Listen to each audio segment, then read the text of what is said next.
All right, picking up with slide number 6. So let's talk about some specific qualities of intervals. So as we were just talking about, intervals are given names, right? Like unison and second and third and fourth and fifth and sixth and seventh and octaves. But intervals are actually given a second, more specific name depending on their quality.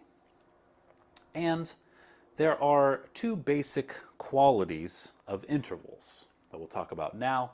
And these two basic qualities are perfect intervals and major intervals. Let's talk now a little bit more about perfect intervals. So perfect intervals are the intervals from the tonic up to the fourth or fifth scale degrees of a major scale. So let's take the C major scale, for example. Here's the tonic, and if we go up a fourth from the tonic, we end up with F, right? C to F, and that's a fourth. And for fourths, we're going to call those perfect fourths, right? So we're not just going to call them fourths. We're going to call, well, this specific kind of fourth, we're going to call that a perfect fourth from C to F. We're also going to call from C to G, from the tonic to the fifth note of the scale, a fifth, a perfect fifth, actually. So we're going to have perfect fourths and perfect fifths. All right, so it's not just a fourth or a fifth. We're going to call this specifically perfect fourth and this specifically perfect fifth. Let's move on. There are a couple more perfect intervals. So we have the unison, right? Remember, if I had another keyboard here and I played middle C at the same time with both keyboards, that would be a unison. Also, we have the octave, we're also going to call a perfect octave. All right, so let's move on here. The way we communicate these in writing is we have kind of these specific abbreviations, right? So for a perfect unison, we'll have P1, right? For a perfect fourth, we'll say P4. For a perfect fifth, we'll say P5. And for a perfect octave, we'll have P8. Okay? So those are the perfect intervals. They're called perfect for a reason.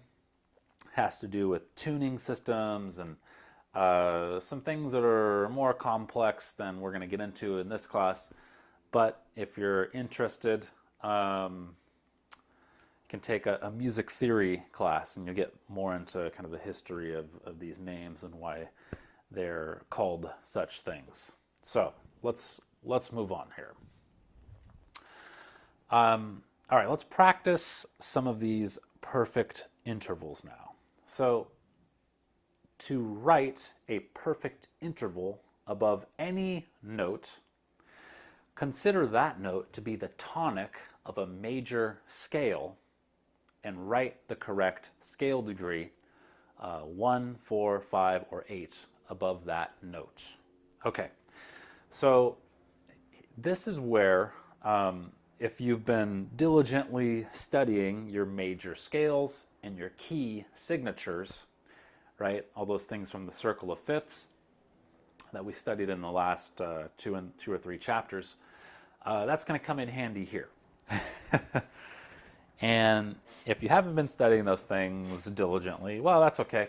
You can practice it now as well. All right, so let's take this example here we have on slide number 10. We're looking for a perfect fifth above this specific pitch here. This is on slide 10, but here it is here in your book on page 153. We're looking for a perfect fourth above this pitch. What is this pitch? Well, that is F. Hopefully you knew that without too much struggle. So that's an F. So we want to know what's a perfect fourth above F. Okay, so let's follow the directions here. So first off, let's consider that note, F, to be the tonic of a major scale. So if we have been, again, studying our scales and key signatures, we should know that F is the tonic of which major scale? Well, it's the tonic of an F major scale, right? And further, if we've been studying our key signatures, we'd know in the key of F, we have a specific key signature. And we know that the key signature for F is a B flat, okay? So let's go ahead and play our F major scale. We have F, G, A, B flat, C, D, E, F, right? And so if we want to know what the perfect fourth is, we're going to go up to the scale degree 4 from F, right? What pitch is scale degree 4 here in the F major scale? Well, we have 1, 2, 3, 4, right? Hey, that's a B flat. So our perfect fourth above F is a B flat. Okay? Let's do another example here. Let's do the next example. All right, so first off, what are we being asked? We're being asked, what is a perfect fifth above this pitch here? All right, so first off, what pitch is that? Well, that's an E flat. E flat. So what's a perfect fifth above E flat? Well, let's do the same process that we did before. Let's say E flat is the tonic of a major scale. And specifically, E flat would, if E flat were the tonic of a major scale, what major scale would that be? It would be an E flat major scale. And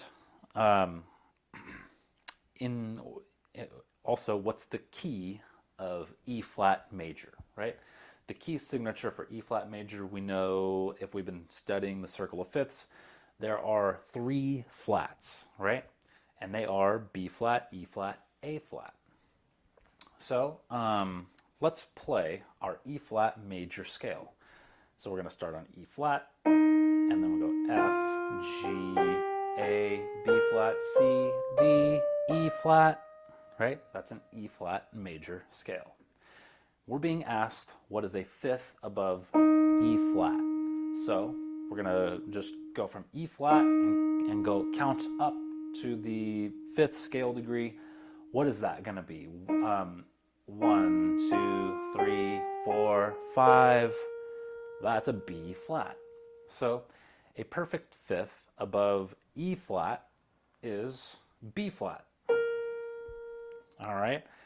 I realize this might be a little bit of a challenge for you. It might be a little confusing at first because we have kind of this little 2-step process, and we have to know about our key signatures and our major scales, which we have been studying. But still, if you're a little confused by this, please reach out, email me. I'd be happy to break it down further for you.